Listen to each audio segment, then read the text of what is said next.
Good morning dear students. आज की हमारी क्लास में second chapter management process and level का हम नेक्स्ट टॉपिक पढ़ने जा रहे हैं। प्रबंधकीय कार्य में हमने ए पॉइंट मुख्य कार्य पढ़ लिए। हमारे मुख्य कार्य कौन कौन से? नियोजन लेना, संगठन करना, निर्देशन करना, नियंत्रण करना और समन्वय करना। अब हम सहायक कार्य पढ़ रहे हैं। देखो, आपको मैंने पहले की क्लास में बताया था सहायक कार्य का मतलब क्या है कि मुख्य कार्य जो हमारे प्राथमिक कार्य थे उनको पूरा करने के लिए जो भी कार्य किए जाते हैं या जो भी सहयोग दिया जाता है वो सहायक कार्य के अंतर्गत लिया जाता है, जिसमें हम पहले पढ़ेंगे निर्णय। देखो, आपने नियोजन किया, संगठन किया, निर्देशन दिया, नियंत्रण किया और लास्ट का समन्वय किया। इन सब में जो भी काम किया जाएगा उसमें निर्णय सबसे इम्पॉर्टेंट है। मैं किसी भी चीज़ की प्लानिंग कर रही हूँ, आपको पता है मैंने प्लानिंग की थी, अभी आपने देखा था ना कि मैंने एक एग्जाम्पल लिया था, हमें शादी में जाना है और शादी में जाने के लिए हम या one place to another place जाना है, एक स्थान से दूसरे स्थान पे जाना है, तो मुझे कुछ प्लानिंग्स करनी होंगी। प्लानिंग्स तो कर ली, लेकिन उन बहुत सारी प्लानिंग में से मुझे एक बेस्ट अल्टरनेटिव को चूज करना होगा जिसके थ्रू जाऊंगी। जैसे सपोज दैट मुझे अलवर से जयपुर जाना है, कोरोना वायरस चल रहा है, ट्रेन से जाऊं, बस से जाऊं, खुद की कार से जाऊं, कौन सा साधन मैं काम में लूं ताकि मैं सुरक्षित तरीके से एक स्थान से दूसरे स्थान यानी अलवर से जयपुर पहुंच जाऊं। तो उन सब में से नियोजन तो कर लिया, प्लानिंग तो कर ली, मुझे यहाँ से जाना है, यहाँ से जाना है, लेकिन जाना कैसे है इस चीज़ का भी तो निर्णय लेना पड़ेगा ना। तो मैंने सेलेक्ट किया कि खुद की कार से जाऊंगी तो ज़्यादा बेस्ट रहेगा, क्योंकि मैं वायरस से मतलब कि जो वायरस चल रहा है उससे बचाव कर सकती हूँ अपना। तो निर्णय बेस्ट अल्टरनेटिव प्रोसेस, यानी it is the subsidiary function, एक सहायक कार्य है। उसमें हम निर्णय शक्ति को मानते हैं जो कि एक बौद्धिक प्रक्रिया है। बौद्धिक प्रक्रिया दिमाग की प्रक्रिया है, मानसिक रूप से काम में ली जा रही है।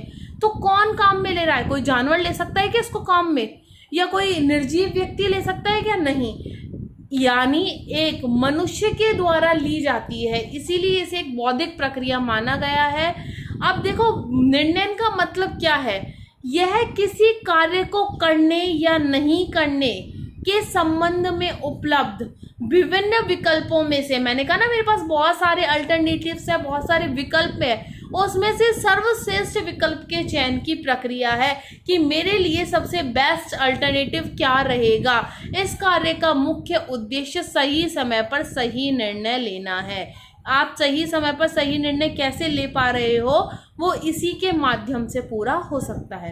तो प्रबंधकीय कार्य के सहायक कार्य बी पॉइंट में हमने पहला पॉइंट पढ़ा निर्णय।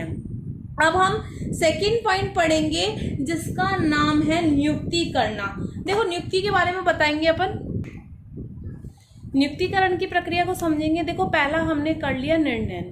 निर्णय किसके द्वारा लिए जाता है? किसी भी संगठन में निर्णय एक मानव संसाधन यानी प्रबंधक के रूप में लिए जाते हैं। अब प्रबंधकों द्वारा काम करवाने के लिए या प्रबंधक जब काम कर रहे हैं तो उसके लिए सबसे पहले नियुक्तिकरण किया जाता है। नियुक्तिकरण क्या है? देखो, किसी भी संगठन में दो प्रकार के संसाधन होते हैं, एक तो भौतिक संसाधन और दूसरा मानवीय संसाधन। सबसे पहले हम बात करें भौतिक संसाधन क्या है। मशीन, भवन, उपकरण, सामग्री, ये सभी हमारे भौतिक संसाधन में शामिल किए जाते हैं। तो फिर मानव संसाधन क्या है? जो लोगों की भर्ती की जा रही है, मनुष्यों की उनके कार्य के अनुसार भर्ती की जा रही है, वो हमारा मानव संसाधन है। और प्रबंधकीय कार्य में या प्रबंध में मानव संसाधन को सर्वोपरि माना है। क्यों माना है सर्वोपरि?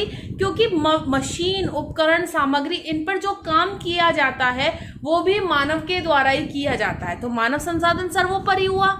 मानव संसाधन में योग्य प्रबंधकों व कर्मचारियों को शामिल किया जाता है। योग्य प्रबंधक और कर्मचारी क्यों लिए? ताकि वो कार्य को सही प्रकार से कर सके। सपोज दैट कोई इलिटरेट पर्सन है, अनपढ़ व्यक्ति है, उसको हम सीए का कार्य पकड़ा दे, या कोई अनपढ़ व्यक्ति है उसको मशीनों का काम करवा दे जिसने कभी किया ही नहीं हो, योग्यता ही नहीं हो उसके अंदर, तो क्या वह उस काम को पूरी तरीके से कर पाएगा? मनुष्य तो है, आपने मैंने कहा कि मानव संसाधन, तो मानव कोई सा भी हो सकता है, जरूरी थोड़ी ना है वो लिटरेट और इलिटरेट देखा जाए। तो ऐसा नहीं है। प्रबंधक कार्य में जब मानव संसाधनों की नियुक्ति की जाती है तो उसमें योग्य प्रबंधकों व कर्मचारियों को शामिल किया जाता है, परंतु इनको प्राप्ति के लिए योग्य कर्मचारियों की भर्ती व विकास किया जाता है। यानी पहले उसकी भर्ती, देखो नीचे नीचे पॉइंट्सों में लिख रहे हैं, पहले उनकी भर्ती करेंगे, फिर उनके चयन और प्रशिक्षण के माध्यम से उनको उनकी योग्यता या उनमें विकास को उपलब्ध करेंगे, डेवलप करेंगे उनके अंदर।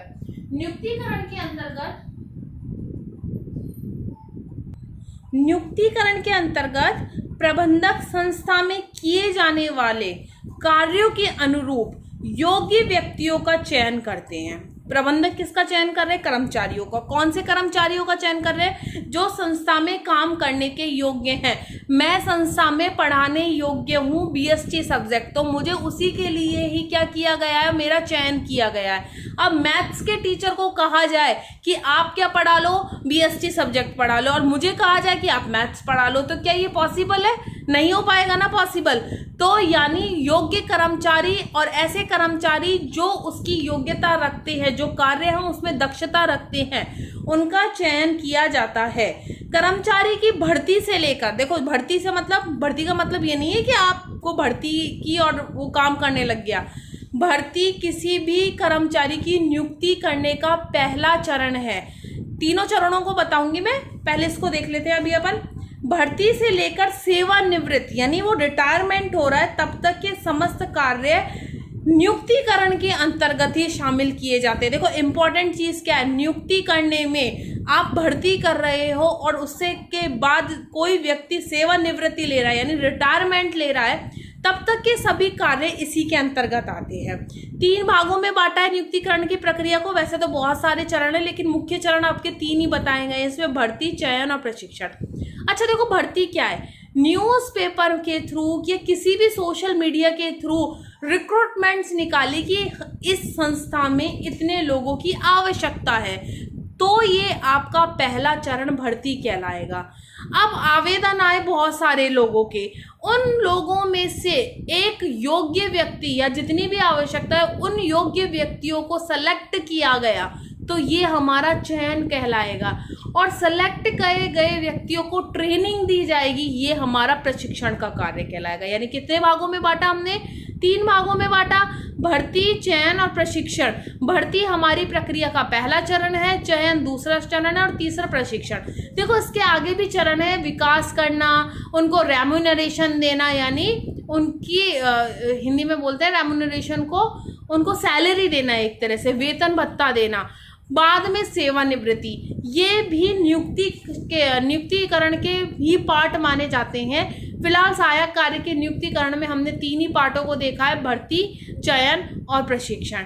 नेक्स्ट क्लास में हम इसके नेक्स्ट पॉइंट्स देखेंगे, नवप्रवर्तन और नवाचार वाला।